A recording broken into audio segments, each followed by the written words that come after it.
கர்த்தருடைய பரிசுத்த நாமத்திற்கு மகிமை உண்டாவதாக.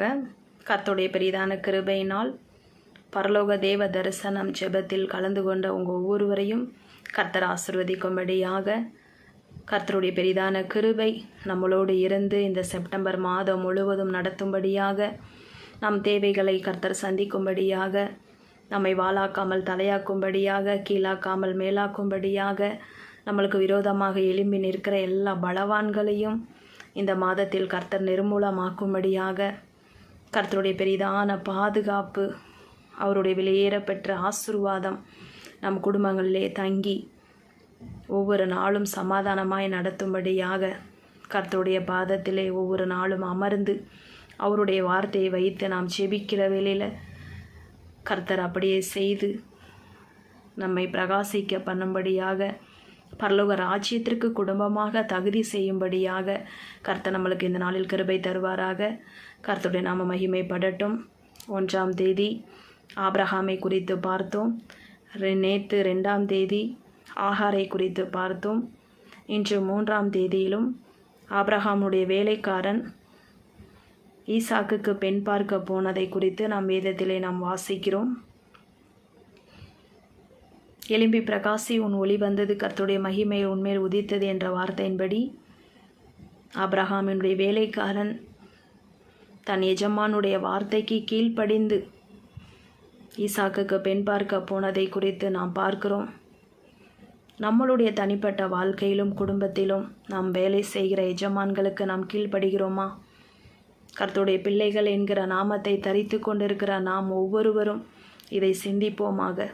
வேலை செய்கிற இடத்தில் உங்களுக்கு மேலே இருக்கிற அதிகாரிகளுக்கு கர்த்தருக்கு பயப்படுகிற அந்த பயம் இருக்கிறதா? புதுசாக வேலைக்கு சேரும்போது ஒரு கொஞ்ச நாட்கள் எஜமான்களுக்கு பயந்திருப்போம்.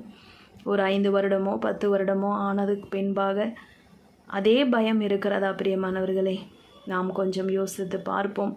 நம்மளை கொஞ்சம் இந்த நாட்களிலே சீர்படுத்தி கொள்ள கர்த்தர் கிருபை தருவாராக.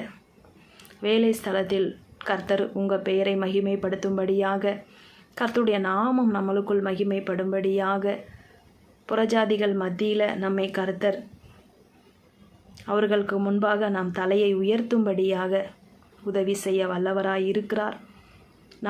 நம்ம பார்க்க வேண்டிய ஒரே காரியம், வேலை செய்கிற இடத்துல கர்த்தருக்கு பிரியமாக நான் இருக்கிறேனா? ஊழியக்காரர்களுக்கு அடங்கி இருக்கிறோமா? எஜமான்களுக்கு கீழ்ப்படுகிறீங்களா? வேலை செய்யவில்லை என்றால் வேலைக்கு ஏதாவது ஒரு வழியை கர்த்தர் கொடுக்கும்படியாக நாம் ஜெபிப்போம். ஏற்ற வேலையை கர்த்தர் கொடுக்க வல்லவராய் இருக்கிறார். உன் கைகளின் பிரயாசத்தை நீ சாப்பிடுவாய். கர்த்தர் சொல்லியிருக்கிற வார்த்தையின்படி நம் கைகளின் பிரயாசத்தை நாம் சாப்பிடும்படியாக, புறத்தியான் வீட்டிற்கு செல்லாதபடிக்கு நம் ஆசீர்வாதம் நம்மை தேடி வரும்படியாக கர்த்தருடைய கரத்திலே ஒப்பு கொடுத்து, கர்த்தர் விரும்புகிற அந்த பரிசுத்தம் நம் குடும்பங்களிலும் பெண்களாகிய ஒவ்வொரு மனைவி ஸ்திரீகளுக்குள்ளும் இருக்கும்படியாக, வேலை செய்கிற ஒவ்வொருவருடைய கைகளின் பிரயாசம் ஆசீர்வதிக்கப்படும்படியாக, உங்களுடைய எஜமான்களுக்கு எந்த அளவுக்கு கீழ்ப்படிந்து அடங்கி இருக்கிறீர்கள் என்று நம்மளை நாம் நிதானித்து பார்ப்போமானால் கர்த்தருடைய மகிமை நம்மேல் அளவில்லாமல் ஊற்றப்பட கர்த்தர் நம்மளுக்கு கிருபை தருவார். கர்த்தர் பார்க்கிறார், யாரும் பார்க்கவில்லை என்று நாம் சொல்ல முடியாது. ஆனால் கர்த்தர் பார்க்கிறார். கர்த்தருடைய கண்கள் எவ்விடங்களிலும் உலாவிக் கொண்டிருக்கிறது என்று நாம் வேதத்திலே வாசிக்கிறோம்.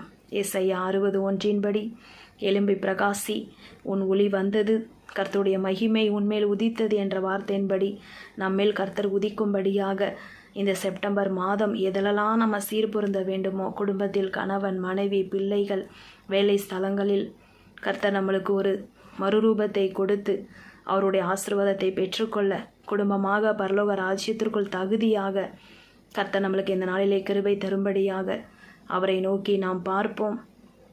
ஆபிரகாமுக்கு கீழ்ப்படிந்து அடங்கிய ஊழியக்காரரை போல நீங்களும் கர்த்தருக்கு கீழ்ப்படிந்து நடக்கிறது மாத்திரமல்ல, சக மனுஷர்களுக்கும் அதை காட்டிலும் அதிகாரத்தில் உள்ள ஒவ்வொருவருக்கும் கர்த்தருக்கு பயப்படுகிற, கர்த்தருக்கு கீழ்ப்படுகிற அதே அளவு கீழ்ப்படிதல் நம்மளுக்கு இருக்கிறதா? இந்த நாளிலே நம்மை ஆராய்ந்து பார்த்து சீர்படுத்தி கொள்ளுவோம். கர்த்தருடைய வருகை எப்போ வேண்டாலும் இருக்கலாம். பிரியமானவர்களே, நம்மை பரிசுத்தப்படுத்தி அவருடைய ராஜ்யத்திற்குள் பிரவேசிக்க நாம் சூழ்நிலைகள் எல்லாம் மாற, குடும்ப காரியங்கள் எல்லாம் கர்த்தருடைய கரத்திலே ஒப்பு கொடுத்து இந்த நாளிலே நம்ம ஜெபிக்கலாமா? நல்ல தகப்பனே, இந்த நாளிலும் அப்பா, இந்த ஆண்டவரே பரலோக ஜெப தரிசன ஜெபத்தில் கலந்திருக்கிற ஒவ்வொருவருக்காக நன்றி. ஒவ்வொருவரும் எழும்பி பிரகாசிக்க உங்கள் ஒளி ஆண்டவரை அப்பா ஒவ்வொரு குடும்பத்திலும் இன்னும் அதிகமாய் மகிமையாய் விளங்க வெற்றி சிறக்கும்படியாக கைகளின் பிரயாசத்தை ஆசீர்வதிப்பீராக. அப்பா, கைகளின் பிரயாசத்தை அவர்கள் சாப்பிடட்டும்.